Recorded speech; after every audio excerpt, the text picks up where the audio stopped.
Learn with संदिशा YouTube channel में आप सभी बच्चों का स्वागत है। जैसा कि आप बच्चों को पता है कि आपके एग्ज़ाम शुरू होने वाले हैं, तो आज हम 8वीं कक्षा के प्रश्न पत्र की रूपरेखा डिस्कस करेंगे इस वीडियो में। देखिए बच्चों, आपका जो प्रश्न पत्र है वो होगा, उसका हल करने का समय होगा आपके पास 3 घंटे और पूर्णांक होंगे आपके लिखित में से आपको 80 नंबर का होगा लिखित पेपर आपका, और CCE आपके 20 अंक होंगे। CCE के ये दोनों 80 और 20 मिला के आपका कुल पेपर के अंक होंगे 100। तो समय 3 घंटे, पूर्णांक 100। देखिए यहाँ पे एक नोट दिया गया है, पहले हम उसे देखते हैं क्या है। प्रश्न पत्र के 6 भाग क से च तक होंगे। प्रश्न पत्र में कुल 8 प्रश्न होंगे। सभी प्रश्न हल करने अनिवार्य होंगे। बच्चों, आपके प्रश्न पत्र में आपको 6 भाग क से च तक हल करने हैं और प्रश्न पत्र में कुल 8 प्रश्न होंगे और सभी प्रश्न हल करने अनिवार्य हैं। पहले हम भाग क देखते हैं। भाग क में आपको बहुवैकल्पिक उत्तरों वाले प्रश्न मिलेंगे जो कि कुल होंगे 15 अंक के। भाग क का प्रश्न नंबर 1 के भी आगे 3 भाग हैं। पहले भाग में आपको पाठ्य पुस्तक में से पर्यायवाची शब्द, शब्द शुद्धि, संज्ञा, सर्वनाम, कारक, विशेषण, क्रिया की पहचान, क्रिया विशेषण से संबंधित बहुवैकल्पिक उत्तरों वाले 8 वस्तुनिष्ठ प्रश्न पूछे जाएंगे। प्रत्येक प्रश्न 1 अंक का होगा। तो बच्चों, आपको पाठ्य पुस्तक में से ही पर्यायवाची शब्द, शब्द शुद्धि, संज्ञा, सर्वनाम, कारक, विशेषण, क्रिया की पहचान, क्रिया विशेषण से संबंधित बहुवैकल्पिक उत्तरों वाले 8 प्रश्न वस्तुनिष्ठ प्रश्न पूछे जाएंगे और प्रत्येक प्रश्न का 1 अंक होगा। तो कुल कितने हो गए? 8 अंक। इसी तरह दूसरा भाग है। पाठ्य पुस्तक के कविता भाग के अभ्यासों में 4 अति लघुत्तर व बहुवैकल्पिक उत्तरों वाले प्रश्न पूछे जाएंगे। इसमें भी प्रत्येक प्रश्न का 1 अंक का होगा। तो इसके कुल कितने नंबर हो गए? 4। कविता भाग के जो अभ्यास हैं उनमें से ही आपको 4 प्रश्न पूछे जाएंगे बहुवैकल्पिक, और आपको चारों का ही उत्तर देना है। इसी तरह प्रश्न नंबर 1 का तीसरा भाग है। पाठ्य पुस्तक में बहुवैकल्पिक उत्तरों से संबंधित 3 कठिन शब्दों के अर्थ पूछे जाएंगे। प्रत्येक प्रश्न 1 अंक का होगा। कठिन शब्दों के अर्थ आपको पूछे जाएंगे 3, और तीनों के ही आपने उत्तर देने हैं और प्रत्येक प्रश्न 1 अंक का होगा। तो इसके कितने होंगे? 3, 8, 4, 3, ये हो जाएंगे आपके 15 अंक। तो आगे इसी भाग क के प्रश्न नंबर 1 के अन्य वस्तुनिष्ठ प्रश्न। नोट: इसमें हाँ, नहीं अथवा रिक्त स्थानों की पूर्ति अथवा सही गलत अथवा मिलान कीजिए, एक शब्द अथवा एक वाक्य उत्तर दें, किसी भी प्रकार के हो सकते हैं। प्रश्न निर्माता इनमें से किसी भी प्रकार के निम्नलिखित अनुसार यथोचित प्रश्न पूछ सकता है। चौथा भाग है। पाठ्य पुस्तक के पद्यांश पर आधारित 5 प्रश्न पूछे जाएंगे। पद्यांश पर आधारित आपसे 5 प्रश्न पूछे जाएंगे। 3 प्रश्नों के उत्तर पद्यांश में से ढूंढकर लिखने के लिए होंगे। अन्य 2 प्रश्न कठिन शब्दों के अर्थ, पद्यांश के केंद्रीय भाव, मूल भाव से संबंधित दिए जाएंगे। प्रत्येक प्रश्न 1 अंक का होगा और अगर प्रत्येक प्रश्न 1 अंक का है तो इसके कुल कितने अंक हो गए? 5।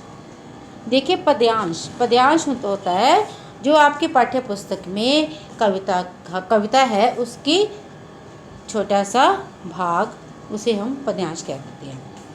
उस पद्यांश को में से आपको 5 प्रश्न पूछे जाएंगे। आपने उसी पद्यांश में से ढूंढकर आंसर देने हैं 3 प्रश्नों के, और 2 प्रश्न जो होंगे वो आपके कठिन शब्दों के अर्थ हो सकता है, या पद्यांश का केंद्रीय भाव हो सकता है। कुछ भी आपसे प्रश्न पत्र निर्माता प्रश्न पूछ सकता है। 5वां भाग है पाठ्य पुस्तक में से लिंग बदलो, वचन बदलो, विपरीत शब्द, भाववाचक संज्ञा निर्माण, विशेषण निर्माण, अनेक शब्दों के लिए एक शब्द, विराम चिन्ह से संबंधित उत्तरों वाले प्रश्नों में से 5 वस्तुनिष्ठ प्रश्न पूछे जाएंगे। प्रत्येक प्रश्न 1 अंक का होगा और इसके कुल कितने अंक होंगे? 5। बच्चों, ये आपका जो प्रश्न है वो पाठ्य पुस्तक में अभ्यास में जो व्याकरण का भाग है उसमें से है। इसमें देखिए आपको अभ्यास में ही जो लिंग बदलो है, वचन बदलो है, विपरीत शब्द हैं, भाववाचक संज्ञा निर्माण, या विशेषण निर्माण, अनेक शब्दों के लिए एक शब्द, विराम चिन्ह से संबंधित उत्तरों वाले प्रश्नों में से 5 वस्तुनिष्ठ प्रश्न पूछे जाएंगे और प्रत्येक प्रश्न 1 अंक का होगा। अगला भाग, छठा भाग जो है, उसमें आपको पाठ्य पुस्तक में से पुरुष, काल, वाच्य, संबंध बोधक, योजक तथा विस्मयादि बोधक की पहचान, र के विभिन्न रूपों से संबंधित उत्तरों वाले 5 वस्तुनिष्ठ प्रश्न पूछे जाएंगे, और ये भी प्रत्येक प्रश्न जो होगा वो 1 अंक का होगा, तो इसके भी कुल कितने हो गए? 5 अंक। ये भी आपका व्याकरण भाग में से है।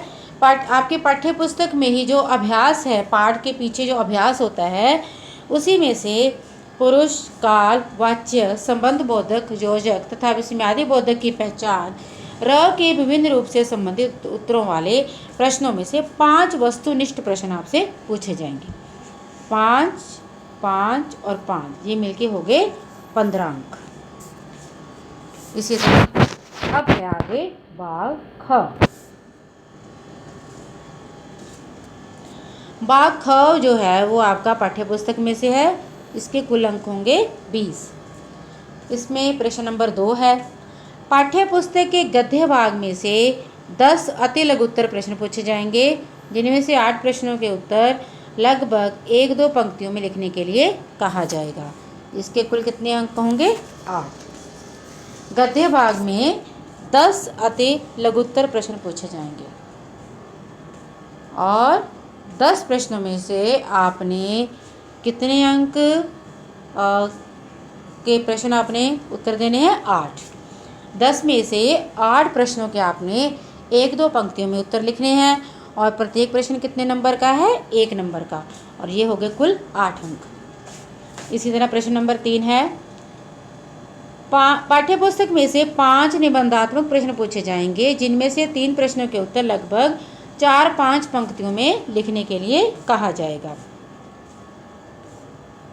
इसमें आपको प्रश्न नंबर 3 में निबंधात्मक प्रश्न, जिसे आप बच्चे अक्सर बड़े उत्तरों वाले प्रश्न बोलते हैं, वो पूछे जाएंगे। ये 5 प्रश्न पूछे जाएंगे, इनमें से आपको 3 प्रश्नों के उत्तर देने हैं, वो भी 4 या 5 पंक्तियों में। तो ये 4-5 पंक्तियों वाले जो उत्तर हैं, ये एक प्रश्न 4 अंक का है, तो ये कुल कितने अंक हो गए? 12। अगला भाग है भाग ग। भाग ग जो है वो है अनुवाद का, वो कुल 5 नंबर का है। इसमें प्रश्न नंबर 4 है। भाग ग के प्रश्न नंबर 4 के आगे फिर 2 भाग हैं। पहले भाग में आपको पाठ्य पुस्तक में से पंजाबी के 4 शब्द देकर उनमें से किन्हीं 3 शब्दों का हिंदी में अनुवाद करने के लिए कहा जाएगा। 3 शब्दों का अनुवाद करना है आपने, तो इसका मतलब ये है कि प्रत्येक प्रश्न का उत्तर होगा 1 अंक का, तो इसके कुल कितने अंक बन गए? 3। इसी तरह दूसरे भाग में आपको पाठ्य पुस्तक में से पंजाबी के 2 वाक्य देकर उनमें से किसी एक का हिंदी में अनुवाद करने के लिए कहा जाएगा। इसमें आपको पंजाबी के 2 वाक्य दिए जाएंगे, जिनमें से आपने किसी एक का हिंदी में अनुवाद करना है, तो ये होगा आपका 2 अंक का। 3 और 2 मिलके बन गए 5 अंक। भाग ग जो है वो अनुवाद का है। प्रश्न नंबर 4 आएगा इसमें। इसके प्रश्न नंबर 4 के 2 भाग हैं।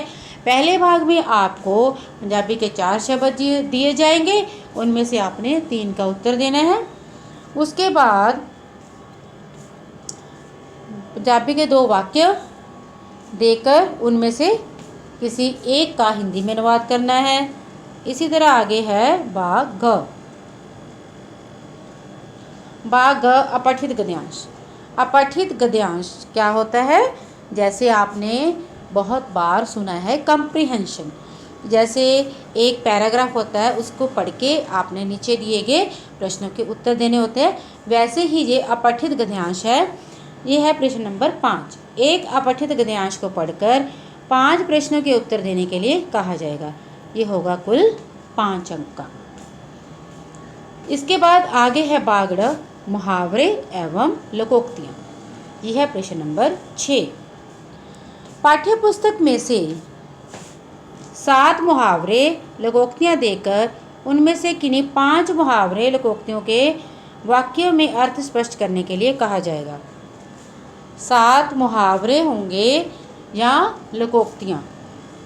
इनमें से आपको किन्हीं 5 मुहावरे या लोकोक्तियों का ऐसे वाक्य बनाना है कि उसका अर्थ स्पष्ट हो जाए। ये होंगे आपके 5 अंक के। उसके बाद है भाग च, रचनात्मक लेखन। यह है प्रश्न नंबर 7। रचनात्मक लेखन में आपको पूछा जाएगा, प्रश्न नंबर 7 में कोई 2 पत्र देकर उनमें से किसी एक पत्र को लिखने के लिए कहा जाएगा, जो कि होगा 7 अंक का। देखिए, आपके पाठ्यक्रम में यानी कि सिलेबस में आपको जो भी प्रार्थना पत्र या पत्र है, उन्हीं में से कोई 2 पत्र आपको देकर उनमें से किसी एक पत्र को लिखने के लिए कहा जाएगा, जिसके अंक होंगे 7। अगला है प्रश्न नंबर 8। किन्हीं 3 विषयों पर संकेत बिंदु देकर उनमें से किसी एक विषय पर लगभग 150 शब्दों में निबंध लिखने के लिए कहा जाएगा। इसके अंक होंगे 8। किन्हीं 3 विषयों पर, कौन से विषय? जो आपके सिलेबस में या पाठ्यक्रम में आपको पहले से ही दिए हुए हैं विषय निबंध लिखने के लिए, उन पर संकेत बिंदु देकर उनमें से किसी एक विषय पर लगभग 150 शब्दों में निबंध लिखने के लिए कहा जाएगा। तो इसके होंगे 8 अंक। तो भाग च के कुल अंक होंगे 15। 7 और 8 कितने हो गए? 15। तो बच्चों, ये थी आपके प्रश्न पत्र की रूपरेखा। ये प्रश्न पत्र की रूपरेखा जो है वो 6ठी कक्षा, 7वीं कक्षा और 8वीं कक्षा के लिए एक जैसी ही, लगभग एक जैसी ही होगी। ये कक्षा 6ठी के लिए है और 7वीं और 8वीं, ये तीनों के लिए प्रश्न पत्र की रूपरेखा लगभग एक जैसी ही रहेगी। तो बच्चों, आप ऐसी और वीडियोस देखने के लिए आप मेरा चैनल लर्न विद संदिशा सब्सक्राइब कीजिए, लाइक कीजिए और अपने क्लासमेट्स के साथ ज़्यादा से ज़्यादा शेयर कीजिए, ताकि दूसरे बच्चे भी इससे लाभ उठा सके। आप सभी बच्चों को आपके एग्ज़ाम के लिए बेस्ट ऑफ लक। धन्यवाद।